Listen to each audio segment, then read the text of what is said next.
Okay, so when you open up our practice document, you should see a document just like this. At the top, you can see examples and non-examples of literal equations to kind of maybe help solidify what a literal equation is. And then some more detailed definitions. On practice problems A through F, you are given on the left an equation that you should know how to solve by now, and you'll solve it to isolate the variable. On the right-hand side, if you follow the same exact steps, you should be able to solve for the given variable or isolate the variable that's in the parentheses. And I'll show you what we mean by that. I'm going to work B. So on our left-hand side, we have 13x plus 9 equals 100. So our first step to do would be to get rid of our constant. So remember, if you want to circle your variables and box in your constants, we want variables on one side and constants on the other, and then we want to isolate the variable. So the same steps that we've been following.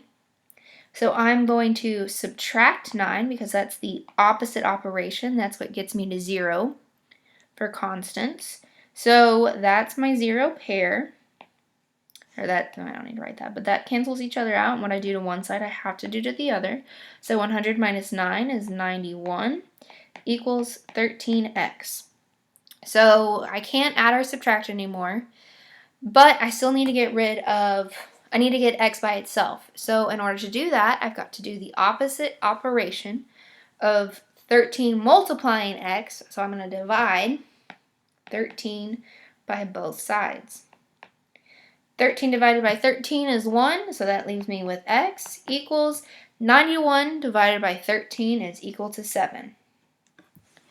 Okay, so we subtracted and then we divided. Using those same steps, I'm going to solve this literal equation, mx plus b equals y, which is the slope formula. We'll talk about that later on. But I want to solve for m. I want to get m by itself. I know that because that's what's in the parentheses over here. So the first thing I did on the equation was I subtracted 9. I subtracted the constant because it was being added, so I subtracted the constant from both sides. So I'm going to do the same thing over here. I'm going to subtract b from both sides. That cancels out, so I'm left with mx equals y minus b. I can't simplify those or I can't combine those because they're not like terms. Now, I still don't have x by itself.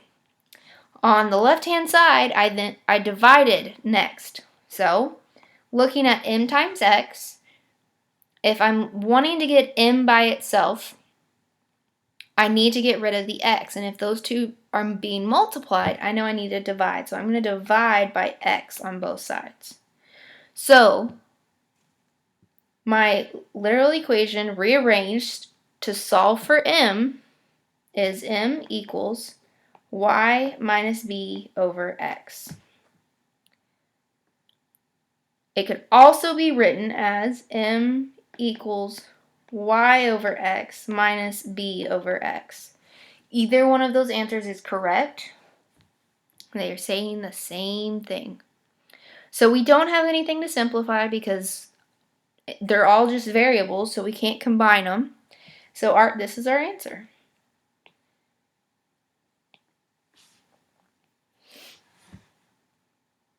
We're just rearranging, moving around the other parts of the formula to get m by itself. So if you want to practice the rest of those, you can pause this video and then check the answer key provided. Next, I'm going to work on number 3 over here. We're going to solve each equation below for the variable specified. Once again, specified in the parentheses. So I'm wanting that c based on what's in the parentheses. Now, m is being multiplied to the c squared. So I know my first step is going to be to divide by m on both sides. The m's cancel out on that side, so I'm left with E over m equals c squared. Now, the reason why I wanted to do this problem with you is because I want to make sure you knew how to get rid of a square, what the opposite operation of a square is, or whatever the exponent is. And what it is a square root. The opposite of a square is a square root. So the square and the square root cancel each other out. So I'm left with c equals the square root of e over m. You can rewrite that as c equals the square root of e over m. And we have solved this equation for the variable specified.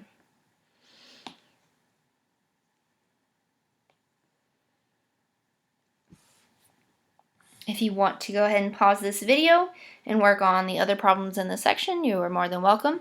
Remember, the answer key is posted.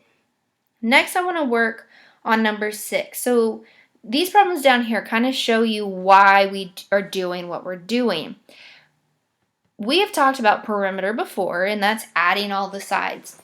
So we usually are given the side lengths and we add them together to equal the perimeter. But what if we have the perimeter and we have the length of the rectangle, but we don't have the width, but we want to solve for the width? Sometimes it's easier to use the numbers, but sometimes it's not. And so this is a good example. We're going to solve this equation or the formula for W first. So we're going to do that. I'm going to rewrite this so we can work with it. I'm wanting W. This is what I want to isolate. So if I was thinking of the reverse of PEMDAS, I would subtract this term first.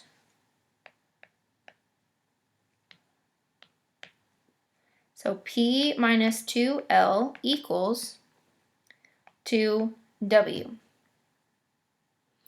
Now I'm going to divide by 2.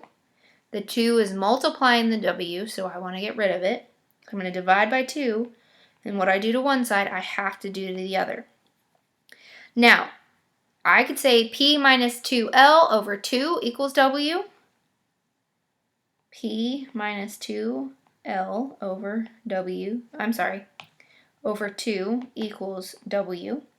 Or you can simplify that just a little bit by saying P divided by 2 minus L. Because if you separated those out, the 2's would cancel for this term, but not this term. But that equals W.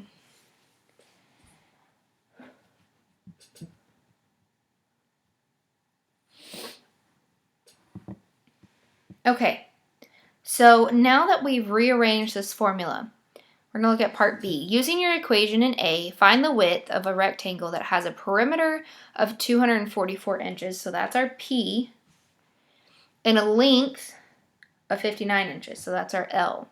So using one of the formulas above, I'm going to substitute in these values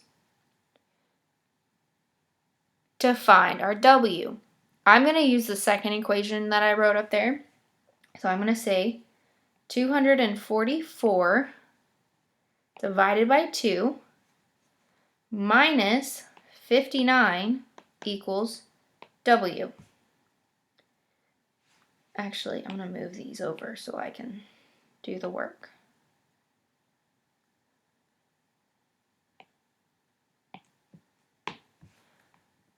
Okay, so 244 divided by 2 is 122. 122 minus 59 equals W. And I do not have that off the top of my head, so I am going to put that in my calculator for time-saving purposes.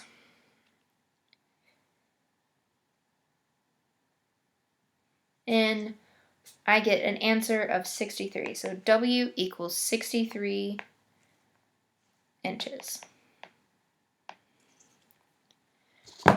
Okay, so this is how to work with literal equations to solve and rearrange literal equations for specified variables, and how to use them once they're rearranged. Go ahead and finish the practice and check your answer with the answer key. And if you have any questions, please let us know. Once you are done and feeling good about this, go ahead and complete the independent activity and the exit ticket.